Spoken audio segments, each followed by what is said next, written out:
कोई किया कि उसका नाम अंजान नेमी साहब है।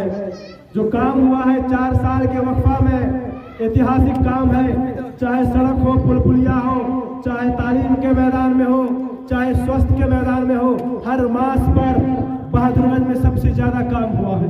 इसलिए हो पाया है कि आपका विधायक पढ़ा लिखा है, आपका विधायक के अंदर सलाहियत है, आपका विधायक का कलम मजबूत है और आपका विधायक बिहार के आवाज में खड़ा होकर आपके हर मसले मसाइल को, आपकी हर तकलीफ को, पीड़ा को बेबाकी से बोल दिया है।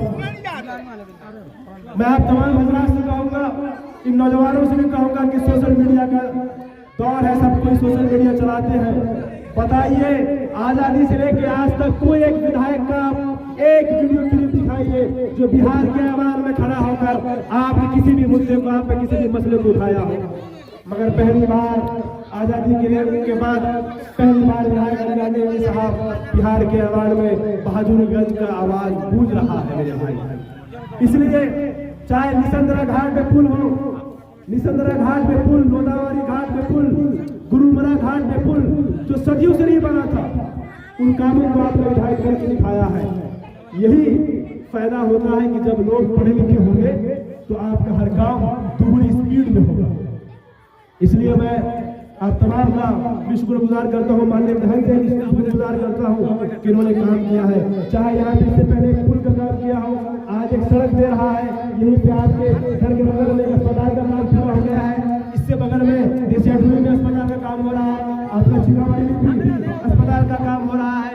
और जितने भी हाई स्कूल है आज जहाँ पर +2 तक आप तालीम पा सकती है। मेरी बहने, मेरे भाई घर में बैठ करके मुझे कि पंदा भात के हम छोरा पढ़े लिखे उड़ा तब है जब विधायक जी बिहार विधानसभा जाए आवाज उठा ले कि नहीं हम चार घोड़े, हम चार बेटीला, हम चार महिला पढ़वानी बाजे एक खन 2 खन 3 खन हाई स्कूल छे परवारते 10 किलोमीटर 20 किलोमीटर 30 किलोमीटर दूर बाजे हम चार छोरा पढ़वानी बाजे। तो तुम सब विधायक जी जब पटना जाए विधानसभा जाए बार-बार का मुद्दा उठा ले कि नहीं हम चार घोड़े पकड़ी हाई स्कूल बाजे +2 तक पढ़ाई बाजे हम चार घोड़े छोरा फिर घोड़े बाजे। तो आज उद्या छे कि +2 तक हम चार छोरा हमरा घोड़ से पढ़वा सके, तो ये फायदा होता है। इसलिए आप